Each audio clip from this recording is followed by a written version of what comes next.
Hello students, welcome to CBL. तो मैं विवेक यादव आज आप लोगों के सामने हरियाणा का जो मई मंथ का करंट अफेयर है उसको लेकर आया। मई मंथ के अंदर कौन कौन सी अपनी न्यूज़ रहेगी उसके बारे में हम लोग चर्चा करेंगे, बातचीत करेंगे। आई होप आप लोगों की पढ़ाई अच्छी चल रही होगी और अब तक आप लोगों ने अप्रैल मंथ के करंट अफेयर को अच्छे से पढ़ लिया होगा। पीडीएफ में जो एक्स्ट्रा करंट अफेयर आपको मिले थे उसको आप लोगों ने अच्छे से कवर कर लिया होगा। उम्मीद कर रहा हूं कि 12 सितंबर का जब आपका एग्जाम होगा तो उस एग्जाम के अंदर करंट अफेयर से डायरेक्टली क्वेश्चन आपको हरियाणा से मिलेंगे। तो चलिए शुरू करते हैं आज की क्लास को हम एक नए जोश के साथ। तो फर्स्ट करंट अफेयर आप देखते हो, ये आपको दिखाई देगा कि कंट्री की जो पहली एलिवेटेड रेलवे ट्रैक है वो कहां पर शुरू की जाएगी? रोहतक के अंदर। मार्च 2018 के अंदर, आज से लगभग 3 साल पहले यहाँ पर ये हुआ था कि लगातार इस ऑपरेशन को पेंडिंग पे डाला जा रहा था। कोविड आ गया था, उसके चलते कुछ टेक्निकल फॉल्ट आया उसके चलते, लेकिन अभी मई मंथ के अंदर पूरे देश की पहली जो एलिवेटेड जो रेलवे ट्रैक होगा वो कहाँ पर होगा? वो रोहतक के अंदर शुरू होगा और ये लगभग 4.8 किलोमीटर। एलिवेटेड का मतलब मैं आप लोगों को थोड़ा सा बताऊंगा किस तरीके से ये काम करेगा। तो यहां पर आपको क्या दिखाई देगा कि 4.8 किलोमीटर की ये एलिवेटेड ट्रेन होगी और मार्च 2018 के अंदर इसको किया गया था और ये रोहतक का जो पहला ऑपरेशन है ये इस तरीके का सक्सेसफुल होगा। यहां पर प्रॉब्लम क्या थी, अगर आप लोग रोहतक गोहाना मार्ग जाते हो तो वहां पर आपको दिखाई देगा कि वो बड़ा ही कंजेस्टेड एरिया था और उस कंजेस्टेड एरिया के चलते जब सीधी रेलवे लाइन बिछाई गई थी तो वहाँ पर रेलवे में भी दिक्कत आती थी, देरी होती थी उसकी भी। दूसरी प्रॉब्लम ये आती थी कि घंटों वहाँ पर जाम लगा रहता था। तो इस प्रॉब्लम से सोल्व करने के लिए वहाँ पर क्या है, जिस तरीके से आपने देखा होगा फ्लाईओवर पर हमारी बसेस चलती है उसी तरीके से एलिवेटेड तरीके से, मतलब इस तरीके से ऊपर की तरफ हमारा रेलवे होगा, यहाँ से गुजरेगा और नीचे जो है बाकी व्हीकल्स के लिए होगा।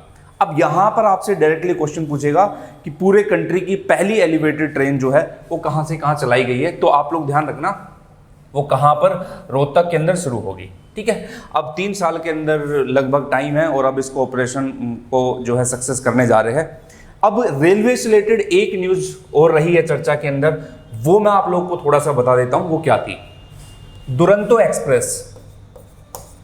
दुरंतो एक्सप्रेस मैं आप लोगों को बता देता हूं, जो कि मुंबई से कहां तक जाती थी? जयपुर तक। अब क्या किया जा रहा है, इस दुरंतो एक्सप्रेस को इसी मंथ के अंदर जयपुर से उसको एक्सटेंड करके कहां तक लाया जाएगा? हिसार तक। तो पहले ये दुरंतो एक्सप्रेस मुंबई से जयपुर एक तेज गति की रफ्तार वाली ये ट्रेन थी और यहां पर एक जगह से दूसरी जगह पहुंचना आसान होता था, तो इसको बढ़ाकर जयपुर से कहां पर लाया जाएगा? हिसार के अंदर। तो आपसे एग्जाम में क्वेश्चन एक्सपेक्ट कर सकता है कि दुरंतो एक्सप्रेस जो मुंबई से जयपुर है उसको हरियाणा के किस जिले तक उसको एक्सटेंड किया जाएगा? हिसार। हिसार से पहले लोहारू, उससे पहले आप लोग देखोगे झुंझुनू, सिक्कर वगैरह, यहाँ पर इसके स्टेशन बने हुए और फिर ये कहाँ पर स्टॉप करेगी? हिसार के अंदर। ये है। दूसरा रेलवे स्टेशन से रिलेटेड एक क्वेश्चन जो हर एग्जाम में हरियाणा के में पूछा जाता है, वो ये पूछा जाता है कि किस रेलवे स्टेशन पर महात्मा गांधी की प्रतिमा का अनावरण किया गया था, प्रतिमा अनवील की गई थी, कब? 2013 के अंदर। तो आपको इसका जवाब देना है, तो मैं आप लोग को इसका जवाब भी बता देता हूं। पलवल रेलवे स्टेशन जो है वहां पर महात्मा गांधी की 2013 के अंदर उनकी प्रतिमा का अनावरण किया गया था। और पलवल रेलवे स्टेशन को ही क्यों चुना? आपको पता है कि 10 अप्रैल 1919 का ये वो टाइम पीरियड था जब भारत के अंदर रोलेट सत्याग्रह चल रहा था, रोलेट एक्ट के अपोज में। तो उसके चलते महात्मा गांधी जी का आगमन हुआ था कहाँ पर? हरियाणा के अंदर। वो एंट्री करने वाले थे, लेकिन जैसे ही वो पलवल स्टेशन पर आते हैं, महात्मा गांधी जी की ये पहली गिरफ्तारी थी, फर्स्ट अरेस्ट था और वहां से गिरफ्तार करके वापस उनको भेज दिया जाता है। तो पलवल रेलवे स्टेशन पर गांधी जी गिरफ्तार हुए थे, तो पलवल रेलवे स्टेशन पर ही उनके स्टैच्यू को अनवील किया गया था, कब? 2013 के अंदर। तो ये कुछ रेलवे से रिलेटेड कुछ बेसिक जानकारी है। बाकी आप रेलवे का डेवलपमेंट हरियाणा में किस किस तरीके से हुआ वो फैक्चुअल इन्फॉर्मेशन आप लोगों के पास पहले से ही है, तो ये न्यूज़ आपको ध्यान रखनी है। चलिए अब मूव करते हैं नेक्स्ट पर, पब्लिक अकाउंट कमेटी। अब इस पब्लिक अकाउंट कमेटी का काम क्या है? देखो, अपना जो भी खर्च हो रहा है, जो भी एक्सपेंडिचर हो रहा है, वो एक ट्रांसपेरेंसी उसके अंदर हो, कितना सुनियोजित तरीके से खर्च हुआ हो। एक होती है अकाउंटिंग, मतलब कितना पैसा कहाँ खर्च हुआ। एक होता है ऑडिटिंग, मतलब अगर जिस चीज़ की हम खरीदारी कर रहे हैं क्या वाकई में वो उतने पैसे की है नहीं है। तो अकाउंटिंग और ऑडिटिंग, इसके लिए हमारे पास क्या होता है, सीएजी होता है। तो आपको पता है कि जो सीएजी होता है इंडिया का, वो अपनी रिपोर्ट देता है और उस रिपोर्ट के बेस पर पब्लिक अकाउंट कमेटी यहाँ पर जो है उसको फिर वेरीफाई करती है। तो अभी क्या है, हाल फिलहाल के अंदर जो म्युनिसिपल कॉरपोरेशन है पंचकुला की, उसने वहाँ पर उसके ऊपर कुछ आरोप लगे हैं। और वो आरोप क्या है कि वहाँ पर इन्होंने कि पब्लिक अकाउंट कमेटी ने ही अपनी रिपोर्ट दी है और वहाँ पर कुछ गड़बड़ी पाई गई है, वहाँ पर कुछ करप्शन पाया गया है। करप्शन किस चीज़ का है, मैं थोड़ा सा आप लोग को बता देता हूँ। जैसे पंचकुला के अंदर एक जगह है जटवार, उस जटवार जगह में ये कहा गया कि म्युनिसिपल कॉरपोरेशन है, चूँकि साफ़ सफाई का काम होगा वहाँ पर, बायो रेमेडिएशन वगैरह, वेस्ट वगैरह डिस्पोजल, इनका काम होगा। तो बायोमेथेनेशन को लेकर वहाँ पर गड़बड़ी हुई है कुछ। और दूसरा क्या है कि जो शालीमार मॉल है वहाँ पर प्रॉपर्टी टैक्स को लेकर गलत सूचना दी गई है। फिर जो डंपिंग ग्राउंड है वहाँ पर पैसा गलत तरीके से दिखाया गया है। ये वाइपर वगैरह, स्वीपर्स वगैरह होते हैं, इनको लेकर यहाँ पर खर्च के अंदर ज़्यादा पैसा दिखाया गया है। तो पीएसी कमेटी की रिपोर्ट के बेस पर यहाँ पर एक कंप्लेंट फाइल की गई है। किसके ऊपर कंप्लेंट फाइल की गई है? पंचकुला के म्युनिसिपल कॉरपोरेशन। और एक न्यूज़ जो आपको ध्यान रखनी है, public account committee. Public account committee, अब देखो होता क्या है, सीएजी जो है वो अपनी रिपोर्ट देता है और वो उस रिपोर्ट के बेस पर हरियाणा विधानसभा एक रिपोर्ट और तैयार कराती है और वो कौन सी है? पीएसी। तो कहने का मतलब है कि सीएजी की रिपोर्ट और पीएसी की रिपोर्ट कहीं ना कहीं ये आपको एक साथ दिखाई देगी। तो पब्लिक अकाउंट कमेटी कितना अच्छे ढंग में पैसा खर्च हो रहा है, कहां कहां पर खर्च हो रहा है, तो ये सब काम किसका होता है? सीएजी का। और यहां पर कमेटी के लेवल पर पब्लिक अकाउंट कमेटी। आपको क्या ध्यान रखना है, एक चीज और न्यूज में जो रखनी है, वो क्या ध्यान रखनी है, वो कि अभी पीएसी पब्लिक अकाउंट कमेटी में जो चेयरमैन है, जिनकी नियुक्ति हुई है, उनका भी नाम याद रखना आपको। पीएसी कमेटी के जो चेयरमैन है वो कौन है? एमएलए हरविंदर कल्याण। ठीक है, हरविंदर कल्याण जी जो क्या है, पीएसी कमेटी के चेयरमैन भी है। तो ये म्युनिसिपल कॉरपोरेशन जो पंचकुला है उसके ऊपर ये आरोप लगा है, जो आपको ध्यान रखना है। चलिए अगली न्यूज के ऊपर। अब एक न्यूज और आई है, और काफी न्यूज में रहने वाले जो आईएएस है अशोक खेमका जी, अभी वो मेवात बोर्ड के अंदर, मेवात के अंदर काम कर रहे हैं। और किसके अंदर काम कर रहे देखते हैं। तो आईएएस खेमका जी, जो अशोक खेमका जी है, वो ट्रांसफर को लेकर काफ़ी चर्चा में रहे थे कांग्रेस सरकार के टाइम पे। अब फिर से एक बार चर्चा में आया है। और क्या है, उन्होंने एक रिपोर्ट दी है मेवात के अंदर, वो आईएएस रहते हुए अभी मेवात के अंदर उनकी पोस्टिंग है। तो उन्होंने कहा है कि हरियाणा मुख्यमंत्री परिवार समृद्धि योजना ये एक सरकार की परियोजना है, जो कि एक सोशल सिक्योरिटी के तौर पर काम करती है, जो कि एक वीकर सेक्शन के लिए, समाज के कल्याण के लिए काम करती है। और क्या क्या आता है इस योजना के अंदर, वो हम लोग बात करेंगे। इन्होंने क्या कहा है, इन्होंने कहा है कि ये जो योजना हमने चला रखी है, जो इकोनॉमिकली वीकर सेक्शन है उन लोगों के लिए। अब ऐसे लोग जिनकी इनकम 1.8 लाख, ठीक है, तो 1.8 लाख अगर उनकी फैमिली इनकम है और उनके पास अगर आप लोग देखते हो 5 एकड़ की जमीन है, तो वो इस योजना का लाभ ले सकते हैं। क्या उनको क्या किया जाएगा? इंश्योर किया जाएगा लाइफ और एक्सीडेंट इंश्योरेंस के लिए। ठीक है, लाइफ और एक्सीडेंट इंश्योर के लिए इंश्योरेंस उनको प्रोवाइड की जाएगी। यहां पर यह कहा गया है कि इस योजना के तहत ये हरियाणा मुख्यमंत्री परिवार समृद्धि योजना, इस योजना के तहत जिन गरीब परिवार को, जो वाकई में वीकर सेक्शन है, पिछड़े हुए हैं, जिनको ये बेनिफिट मिलना चाहिए, उन तक ये बेनिफिट पहुंच नहीं पा रहा। इसमें कुछ करप्शन दिखाई दे रहा है। और इसमें देखा गया है क्या कि maximum poor families availing benefit are from richest district. तो आप लोग को मैं अभी बताऊंगा कि 5 जो सबसे अमीर डिस्ट्रिक्ट है, वहां से लोगों को ज्यादा बेनिफिट मिल रहा है। जो अपना एक जिला है मेवात, मेवात आपको पता है कि हरियाणा का सबसे पिछड़ा जिला है। गरीबी के मामले में काफ़ी पीछे, अनएम्प्लॉयमेंट के मामले में काफ़ी पीछे है, लिटरेसी रेट के मामले में काफ़ी पीछे है। तो इसको यहाँ पर लोगों को ज़्यादा से ज़्यादा बेनिफिट मिलना चाहिए। लेकिन टॉप पे कौन आ रहा है जिसमें ज़्यादा बेनिफिट मिल रहा है? वो आ रहा है करनाल, जो कि कभी नहीं हो सकता। अगर पलवल का नाम लेते तो 1% मान भी लेते, लेकिन यहाँ पर करनाल में ज़्यादा लोगों को बेनिफिट मिल रहा है। इसके बेनिफिट का रीज़न क्या है वो आपको पता भी है। फिर आप ये भी देखोगे तो लिस्ट में सबसे लास्ट पोजीशन पे कौन आ रहा है? मेवात। और बल्कि होना चाहिए उल्टा। तो कहा गया कि जो डेटा रिवील किया गया है, majority of poor family availing benefit under the मुख्यमंत्री परिवार योजना फ्रॉम द रिचेस्ट डिस्ट्रिक्ट, जो सबसे रिचेस्ट डिस्ट्रिक्ट है वहां से मैक्सिमम लोग आ रहे हैं। तो अब ये यहां पर डेटा रिवील हुआ है। अब इसके बारे में थोड़ा सा हम लोग देखते हैं। तो इसमें कहा गया है कि टॉप पर कौन है? करनाल। ज्यादा से ज्यादा बेनिफिशियरी कौन है? करनाल है। और लीस्ट कौन है? सबसे लीस्ट में आता है कौन? मेवात, जो कि सबसे टॉप में होना चाहिए, सबसे पिछड़ा हुआ है।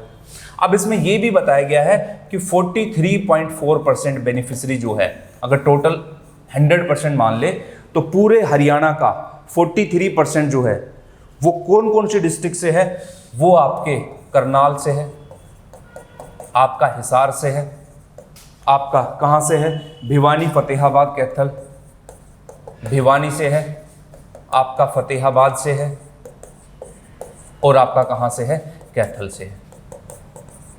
ये 5 डिस्ट्रिक्ट है जिन लोगों को इस योजना का ज्यादा बेनिफिट मिल रहा है। अब आप इसमें देखो, करनाल, आपको पता है कि करनाल एक अच्छे टूरिस्ट हब के रूप में भी है, और ऊपर से आप लोग देखोगे तो इंडस्ट्री के मामले भी करनाल काफ़ी फूल रहा है। हिसार आप देखो, जींद और हिसार आप देखोगे तो यहाँ पर स्टील पाइप वगैरह के लिए, भिवानी में टेक्सटाइल मिल्स वगैरह है, फतेहाबाद आप देखो, कैथल देखो, ये किसी भी तरीके से पिछड़े हुए नहीं है। यहाँ पर कहीं भी आपको मेवात पलवल का नाम नहीं दिखाई दिया। तो 43.4% बेनिफिशियरी इन 5 डिस्ट्रिक्ट से है, जो कि एक शर्म की बात है। और यहाँ पर यह बताया गया कि जो लिस्ट है, जो लिस्ट 5 है, वो 7.1% को कवर करते हैं। और उसके अंदर कौन है? फरीदाबाद, गुड़गांव, पंचकुला, 3 तो ये हो गए। फिर आपका एक बच गया रोहतक, और एक बच गया कौन सा? चरखी दादरी। चरखी दादरी ये क्या है? ये लिस्ट है। तो 7.1% ये कवर कर रहे हैं, 43.4% ये कवर कर रहे हैं। अब यहाँ पर कहीं पर भी किसका नाम नहीं आता है? मेवात का नाम नहीं आता। मेवात लिस्ट पर है। लिस्ट का मतलब यहाँ पर ये 5 लिस्ट में है, लेकिन मेवात और ज़्यादा है। मेवात 2.4%, टोटल बेनिफिशियरी का 2.4% मेवात को मिल रहा है।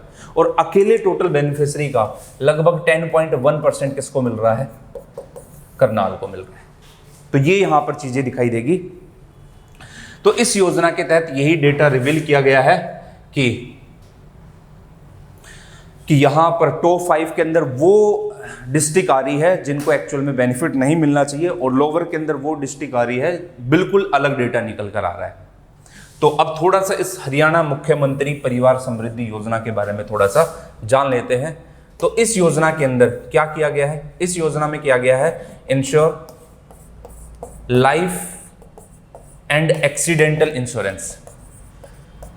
तो इंश्योरेंस को लेकर है, परिवार की समृद्धि को लेकर। अगर परिवार के मुखिया की डेथ हो जाती है तो उसकी मृत्यु के बाद उसके पीछे कौन बचेगा? कमाने वाला कोई नहीं है। तो ऐसे में परिवार की समृद्धि की बात की गई, योजना की बात की गई। और ऐसे लोग का इंश्योरेंस किया जाएगा उनको जिनके पास, जिनकी फैमिली इनकम कितनी हो? फैमिली इनकम 1.8 लाख, या फिर जिनके पास भूमि हो, जमीन हो कितनी? 5 एकड़ की। 5 एकड़ की जमीन वाले और 1.8 लाख फैमिली इनकम वाले, उनको ये समृद्धि योजना का जो है बेनिफिट मिलेगा, लाभ मिलेगा। अब यहां पर मैं बता देता हूं इसको इंप्लीमेंट कौन करता है? इस योजना को इंप्लीमेंट बाई जो अपने हरियाणा का फाइनेंशियल डिपार्टमेंट है, ट्रेजरी डिपार्टमेंट, वो इसको इंप्लीमेंट करता है। Implement by financial department of treasury. ठीक है। तो जो ट्रेजरी के थ्रू और फाइनेंशियल डिपार्टमेंट के थ्रू इसको लागू किया गया है, और इसके लिए जो नोडल एजेंसी बनाई गई है वो बनाई गई है कौन सी? Swarna Jayanti Haryana institute for fiscal management. ध्यान रखना, Swarna Jayanti Haryana institute for fiscal management, ये एक नोडल एजेंसी है इसके अंतर्गत। तो आपको थोड़ा सा इस योजना के बारे में पता होना चाहिए, कौन नोडल एजेंसी है, कौन इसको इम्प्लीमेंट करता है, किसको ये बेनिफिट मिलता है, क्या कवर होता है इसके अंदर, और अभी रिपोर्ट क्या आई है वो। ठीक है, तो ये कुछ इस योजना के बारे में मैंने आप लोग को बताया। चलिए अब आगे चलते हैं अगली न्यूज़ के ऊपर। अगला जो है वो आपको ध्यान रखना है, संजीवनी परियोजना। संजीवनी बूटी होती है, इसी तरीके से कोविड टाइम के अंदर ये योजना शुरू की गई है। अब इसके बारे में देखो क्या ध्यान रखना है। Haryana government and Deloitte launch Sanjeevani परियोजना, इन दोनों ने मिलकर एक परियोजना जो है उसको लॉन्च किया, और वो क्या है? संजीवनी परियोजना। अब यहां पर देखो क्या है, कोविड-19 के टाइम पीरियड पर टेलीमेडिसिन, टेलीफोनिक मेडिसिन, मतलब ऐसा कोई भी पेशेंट या घर के अंदर कोई पेशेंट जो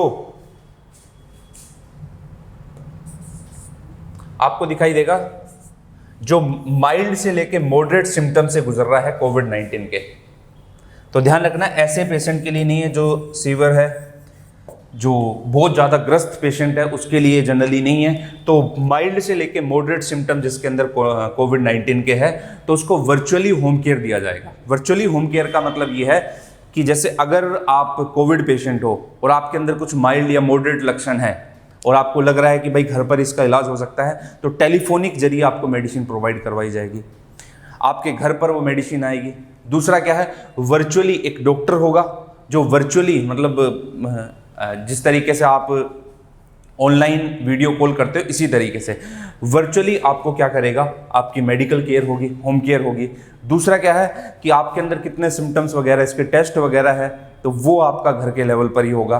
तो ये जो संजीवनी परियोजना ये चलाई गई है घर के लेवल पर, ताकि ज़्यादा से ज़्यादा लोग को हम क्या कर सके, रिकवर कर सके। और हरियाणा की जो अचीवमेंट रही है वो सब आप लोगों के सामने ही है। मैं इसलिए नहीं कर रहा कि मैं हरियाणा करंट अफेयर पढ़ा रहा हूँ, मैं इसलिए बोल रहा हूँ क्योंकि काफ़ी अच्छी अचीवमेंट हरियाणा सरकार के इसके अंदर रही है। तो संजीवनी परियोजना शुरू की गई है, और किसके साथ मिलकर है? हरियाणा गवर्नमेंट और डिलॉयट। अभी डिलॉयट कौन क्या है मैं आप लोग को बता देता हूँ। जो हरियाणा का जो पब्लिक हेल्थ फाउंडेशन है, उसकी एक संस्था है ये, उसकी एक ऑर्गेनाइजेशन है। दूसरा, हरियाणा गवर्नमेंट में यहां पर कौन सा इंस्टीट्यूट शामिल है? तो वो है PGIMS, post graduate institute of medical science. इन्होंने ये जो है इस संजीवनी परियोजना को शुरू किया गया। अब सवाल उठता है कि ये संजीवनी परियोजना कहाँ से शुरू हुई है, किस स्टेट को यहाँ पर टारगेट किया गया है? तो शुरुआत में इसको लॉन्च किया है कहाँ से? करनाल से, और धीरे धीरे करते करते हरियाणा के हर डिस्ट्रिक्ट के अंदर इसको बढ़ाने की बात की गई। तो संजीवनी परियोजना करनाल से इसको लॉन्च किया गया है। तो आप लोग थोड़ा सा ध्यान रखना किसके साथ मिलके है, क्या है इसके अंदर, क्या क्या कवर होते हैं। देखो अब एग्जाम में क्वेश्चन अगर स्टेटमेंट टाइप भी बनाएगा तो यहाँ से पूछ लेगा माइल्ड टू मॉडरेट, या फिर डायरेक्टली क्वेश्चन पूछ लेगा संजीवनी परियोजना is related to social security, women empowerment, या फिर कोविड-19, या फिर मलेरिया, इस तरीके की। तो आप लोग को थोड़ा सा ध्यान रखना है कि क्या परियोजना है, किसके लिए शुरू की गई है, और क्या क्या इसके अंतर्गत शामिल है। तो एक ही पॉइंट अगर आप लोग बोलते हो वर्चुअल होम केयर, तो उसके अंदर ही सारी चीज़ें शामिल हो जाती है, और ये हेल्प करेगा लोगों को quickly access health care for mild to moderate symptoms. ठीक है, तो इसके बारे में थोड़ा सा आप लोग को ध्यान रखना है कि संजीवनी परियोजना। चलिए मूव करते हैं अब नेक्स्ट न्यूज़ की तरफ। ठीक है, ये सब आप लोग पढ़ लोगे। अगला जो है, कहा जाता है कि हरियाणा के अंदर सांग का जब मिलन होता था सारंगी के साथ, तो एक अलग ही राग पैदा होता था। हरियाणा सांग के अंदर ही जाना जाता है। हमारे यहाँ पर सांग परंपरा बहुत पुरानी है, लोग बाग सांग करते थे, दूर दूर से देखने आते थे। कोई त्यौहार होता तो सांग होता था। अगर गांव किसी समस्या से जूझ रहा है, जिला किसी समस्या से जूझ रहा है, तो पैसे इकट्ठा करने के लिए लोग बाग सांग करते थे। या फिर सांग एक तरीके से हमारी संस्कृति का हिस्सा बहुत बड़े लेवल पर दिखाई देता है। हरियाणा की संस्कृति देखनी है तो आप सांग देख सकते हो। अब यहाँ पर फेमस सारंगी प्लेयर, हरियाणा के काफ़ी फेमस सारंगी प्लेयर थे जींद से, इनकी डेथ हुई है। और वो कौन है? माजिद खान। माजिद खान जो कि हरियाणा के सारंगी वादक थे, तो जींद के अंदर इनकी डेथ हुई है। कहा जाता है कि जब इनकी डेथ हुई तो उससे 10 दिन पहले इनके बेटे जो थे वो गुजर गए थे कोरोना से, तो वो इसको बर्दाश्त नहीं कर पाए, उनकी डेथ हो गई। माजिद खान जो है फेमस सारंगी प्लेयर है, कहाँ से? जींद से। अब आपको ध्यान रखना है कि सारंगी, इन्होंने बताया भी था एक इंटरव्यू के अंदर, सारंगी का नाम सारंगी इसलिए भी बोला जाता है कि जब सारंगी बजाते हैं तो उसमें से 100 तरीके के रंग, मतलब 100 तरीके के वाद प्रकट होते हैं, तो इसलिए इसका नाम सारंगी रखा गया।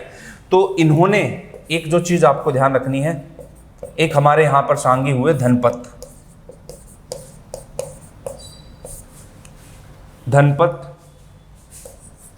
लक्ष्मी, धनपत लक्ष्मी के साथ इन्होंने सारंगी बजाई है। दूसरा एक हमारे यहाँ पर एक और सांगी हुए हैं, उनका नाम है चंदगी।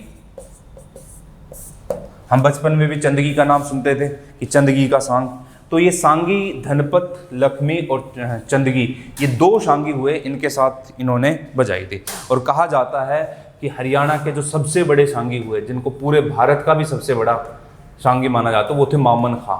मामन खां के बाद दूसरे जो सारंगी है, हरियाणा के लेवल पर बोल रहा हूँ मैं, ये जो पूरा भारत के लेवल पर, मतलब हरियाणा के स्तर पर, ठीक है। तो मामन खान ये जो है सबसे बड़े सारंगी वादक रहे हैं, और ये जो सबसे बड़े सारंगी वादक रहे हैं, उनके बाद दूसरा नाम किनका आता है? माजिद खान का। तो थोड़ा सा आपको ध्यान रखना है कि एग्जाम में क्वेश्चन आ सकता है कि हरियाणा के सबसे बड़े सारंगी वादक का नाम बताओ, मामन खान। या हरियाणा में अभी हाल फिलहाल में किस सारंगी वादक की मृत्यु हुई है? माजिद खान की। और 2 सांगियों का नाम रखना है, याद रखना है, एक तो सांगी धनपत लक्ष्मी और एक सांगी चंदगी, इनके साथ मिलकर इन्होंने सारंगी बजाई है। चलिए नेक्स्ट न्यूज की तरफ। अब monoclonal antibody therapy start at PGIMS। तो मोनोक्लोनल एंटीबॉडी थेरेपी ये क्या होती है? देखो, इसको शुरू किया गया यहां पर PGI, कहां पर? रोहतक के अंदर। PGI जो रोहतक है वहां से इसको स्टार्ट किया गया है। अब क्या ध्यान रखना है इसके बारे में? मोनोक्लोनल एंटीबॉडी जो है, आपको पता है कि मई मंथ के अंदर कोरोना अपने पीक पर था। जब कोरोना अपने पीक पर था तो यहाँ पर सरकार ने नए नए टेस्ट किए, तो PGI रोहतक ने भी ये टेस्ट किया। और जब ये टेस्ट किया तो इसके अंतर्गत क्या है कि बॉडी के अंदर एक आर्टिफिशियली क्रिएट की गई एंटीबॉडीज, तो एक आर्टिफिशियली क्रिएटेड एंटीबॉडी की गई, और वो क्या करेगी? एक तरीके से नेचुरल इम्यून सिस्टम जो है उसको बूस्ट करेगी। तो आपको पता है कोरोना जब टाइम पीरियड आया तो हमारा इम्यून सिस्टम बिल्कुल कमज़ोर हो जा रहा है। तो यहाँ पर क्या है कि आपको इंजेक्शन के जरिए आपके शरीर के अंदर मोनोक्लोनल एंटीबॉडी, मतलब एक आर्टिफिशियली क्रिएटेड एंटीबॉडी क्रिएट की जाएगी, और वो जो है टारगेट करेगी और उसके बदले में रिस्पॉन्स मिलेगा। तो ये जो है दे टारगेट एक स्पेसिफिक एंटीजन। एंटीजन क्या होता है? एक खास तरीके का protein. Antigen A protein from the pathogen that induce immune response. तो वो इम्यून सिस्टम का जो रिस्पॉन्स है उसी तरह पर काम करेगा। तो PGIMS यहाँ पर स्टार्ट किया गया है इस थेरेपी को, मोनोक्लोनल एंटीबॉडी थेरेपी को रोहतक के अंदर। चलिए नेक्स्ट न्यूज़। अभी हरियाणा स्टेट लॉ कमीशन, इनको जो है 2 मेंबर और 1 न्यू चेयरमैन यहाँ पर मिले हैं। तो Haryana state law commission, second law commission आप इसको हरियाणा का बोल सकते हो, इसके अंदर 2 मेंबर और 1 चेयरमैन की क्या हुई है? अपॉइंटमेंट हुई है। ठीक है, तो आप लोग को मैं बता देता हूं कि चेयरमैन लॉ कमीशन के, हरियाणा लॉ कमीशन के जो चेयरमैन है वो कौन है? हरजिंदर सिंह।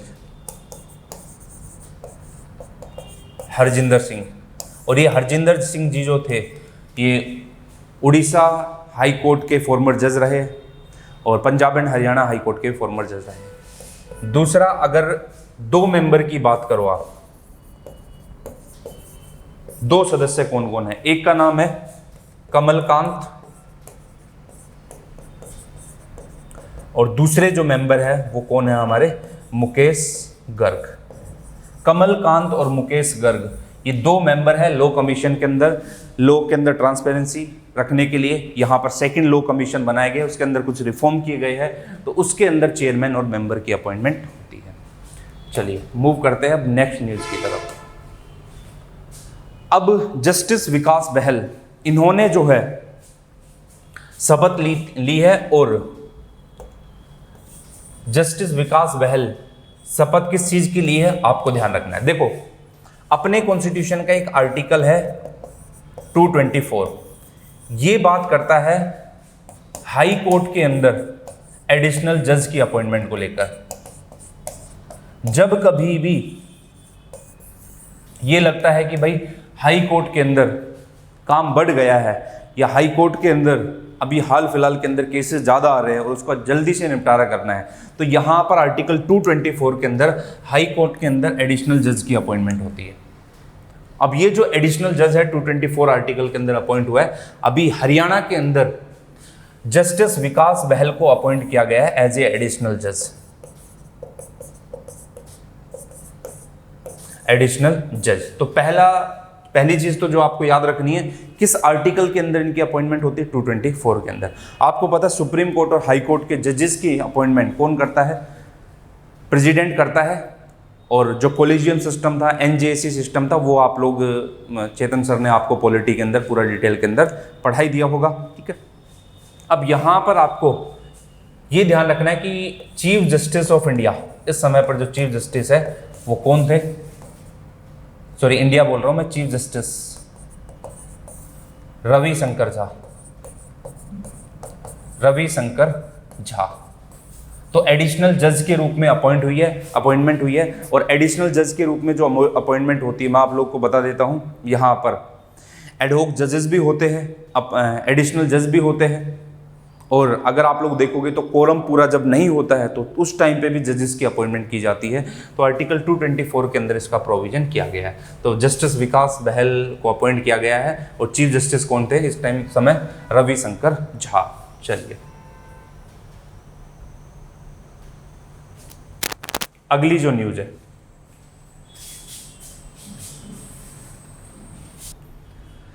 अभी हरियाणा के अंदर घोड़ों से संबंधित एक नई बीमारी देखी गई थी। लगभग 150 के आसपास सैंपल लिए गए थे। उस सैंपल के अंदर एक नई बीमारी देखी गई और वो नई बीमारी कौन सी है उसके बारे में आइए एक बार देखते हैं। 2 horses in Haryana test positive for glander disease. ये एक नई डिजीज है। आपसे एग्जाम के अंदर पूछ सकता है कि ग्लैंडर डिजीज हरियाणा के अंदर किससे रिलेटेड है? ग्लैंडर डिजीज। तो ग्लैंडर डिजीज किसकी डिजीज है?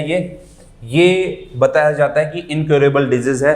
इसका अभी उपचार कुछ निकला नहीं है और मई मंथ के अंदर पहली बार जब लगभग 143 के आसपास घोड़ों का सैंपल देखा गया तो उन सैंपल के अंदर उनको ये डिजीज पाई गई। तो हरियाणा के अंदर जैसे पहले पशुओं की एक बीमारी फुट एंड माउथ डिजीज चली थी जिसको मुंह खोरी बोलते थे। गांव के अंदर लोग डॉक्टर जाते थे, मुंह खोरी का इंजेक्शन लगाते थे, ठीक है। और हम तो जब छोटे थे तो देखने जाते थे इंजेक्शन कैसे लगाया जाता है। तो मुंह खोरी डिजीज से तो हरियाणा मुक्त हो गया है, वो तो आज के समय रही नहीं, ना के बराबर ही है। तो अभी घोड़ों के अंदर एक नई डिजीज देखी गई है और ये है ग्लैंडर डिजीज। अब यहाँ पर आपको ध्यान रखना है कि ये कौन सा बैक्टीरिया है, किसके द्वारा डिजीज होती है।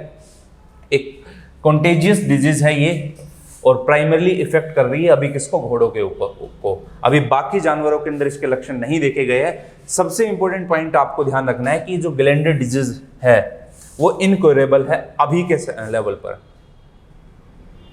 दूसरा आपको ध्यान रखना है कि बैक्टीरियम बुरखोल्डेरिया मेलेई, इसका नाम याद रख लेना क्योंकि पहली बार नाम आया है तो इसलिए आपके लिए जरूरी है।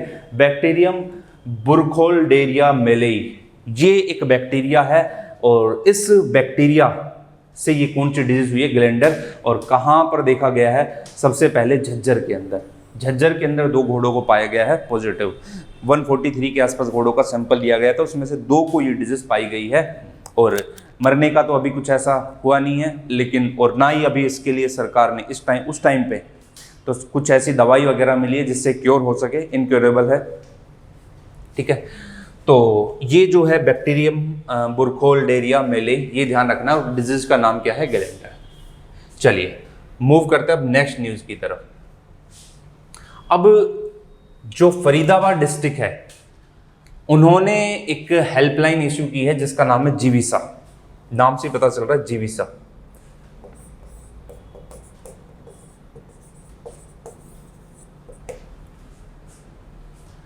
एक तो इसके अंदर 2 शामिल है, एक तो district administration of Faridabad, Faridabad का जो डिस्ट्रिक्ट एडमिनिस्ट्रेशन है वो, और दूसरा आपको जो ध्यान रखना है वो ध्यान रखना है जेसी बोस, जो कि YMCA यूनिवर्सिटी है, कहां पर, फरीदाबाद। इन दोनों ने मिलकर एक टेलीफोनिक कंसल्टेशन हेल्पलाइन इशू की है, कौन सी, जीविसा।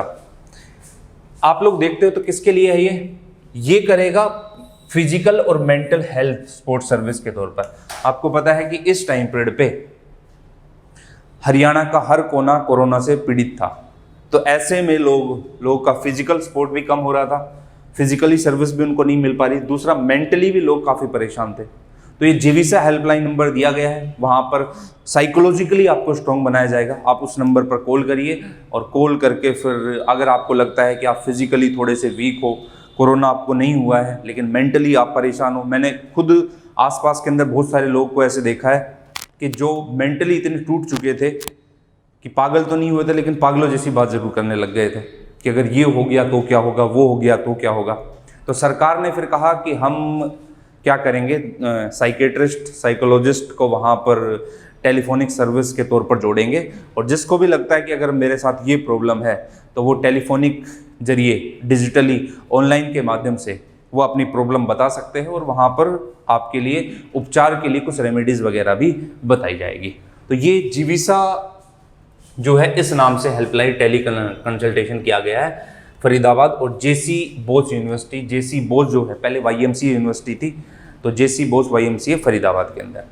एक अच्छा कदम और उठाया था इससे पहले, कहा जाता है फरीदाबाद की जेसी बोस यूनिवर्सिटी ने, और वो था oxygen refilling management. Oxygen refilling